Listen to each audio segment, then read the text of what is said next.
Zabbar Joseph Muscat qal li t-tmexxija ta' Lawrence Gonzi karatterizzata minn nuqqas ta' għalu mill-medjokrità.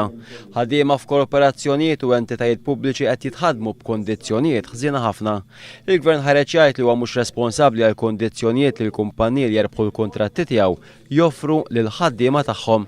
Hawnhekk iżda toħroġ id-differenza bejn iż-żewġ partiti. Il-Partit Laburista fil-Gvern ma jagħtix kuntratti lill-kumpaniji li mhumiex lesti li jirrispettaw id-drittijiet tal-ħaddiema.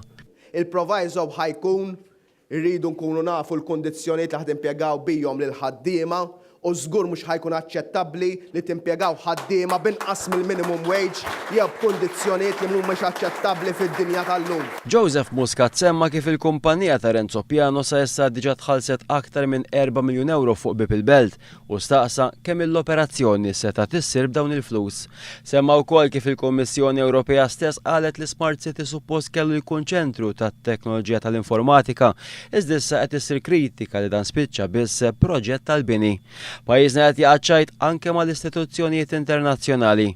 Tonio Fenek l-ewwel qal li pajjiżna kien se jitlob garanzija biex qed isel fil-Greċja, iżda fl-aħħar mill-aħħar ma ntalab xejn. Issa anke l-Economist Intelligence Unit qed jitfa' mistoqsijiet dwar l-interpretazzjoni tal-Gvern dwar l-istatistika tal-Gvern dwar l-esportazzjoni. Il-Gvern għandu jwieġeb minnu fih.